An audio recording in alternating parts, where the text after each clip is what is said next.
시청자 여러분 안녕하세요. 그때 그 날씨 방소윤입니다. 전어는 가을철 별미로 알고 계시죠? 하지만 요즘은 여름의 제철을 맞고 있다고 합니다.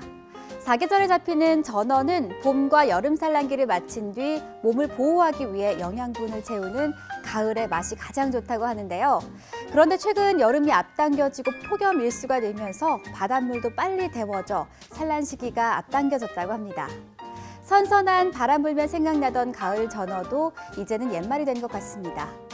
오늘은 1994년으로 가보겠습니다. 94년 8월 29일 날씨는 어땠을까요?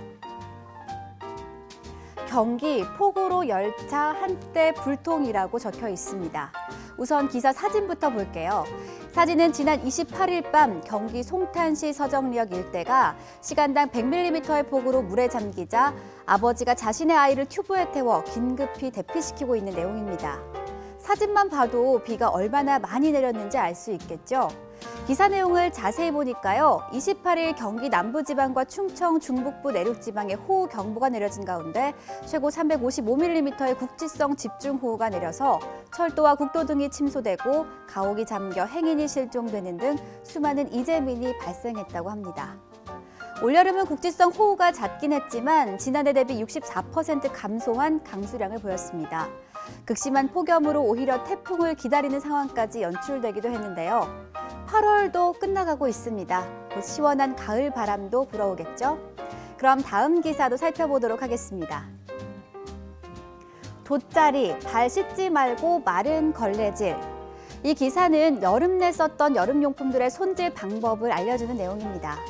깨끗이 잘 정리하고 손질해놔야 다음해에도 쓸 수 있겠죠? 여름용품 손질 방법 살펴보겠습니다.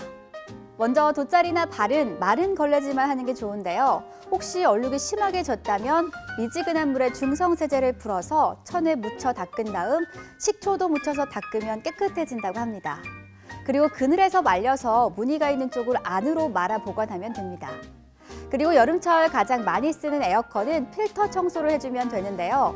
중성세제를 탄 물에 필터를 씻고 그늘에 말리면 됩니다. 튜브나 비치볼, 수영모자 등 고무나 비닐로 된 물놀이 용품들은 깨끗하게 씻어서 완전히 말린 다음에 베이비 파우더를 뿌려서 보관해주면 내년 여름에도 사용하기 좋다고 합니다. 그럼 다음 기사도 살펴보겠습니다. 방향제로 가을 분위기 살린다.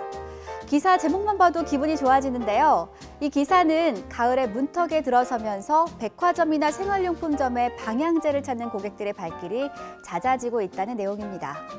특히 지난 몇 년 사이 한층 높아진 환경과 자연에 대한 사람들의 관심에 발맞춰서 인공화학물질보다는 천연재료로 만든 다양한 방향 제품이 선보이고 있다고 하는데요. 현재는 시중에 유통되는 탈취제나 방향제에 인체에 해로운 물질이 들어있다는 사실이 밝혀지면서 직접 만드는 사람도 많아졌습니다. 시간이 없어서 만들기 어려우신 분들은 이 방법을 추천해드립니다. 과일 껍질로도 천연 방향제를 만들 수 있는데요. 레몬이나 오렌지, 귤 등 상큼한 향기가 나는 과일의 껍질을 갈아서 접시에 담아 집안에 놔두면 상쾌한 향의 집안의 분위기를 바꿔준다고 합니다.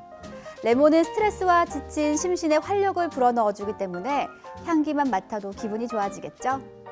집안에서 가을의 향기를 느끼고 싶다면 나무향이나 머스크, 바닐라 향이 나는 디퓨저나 향초를 추천해드립니다. 특히 향초는 방향제 역할은 물론 집안의 냄새도 잡아주고 공기 정화 효과까지 있다고 하는데요. 가을맞이 집안 분위기를 향초로 바꿔보시는 건 어떨까요? 지금까지 그때 그 날씨 방소윤이었습니다.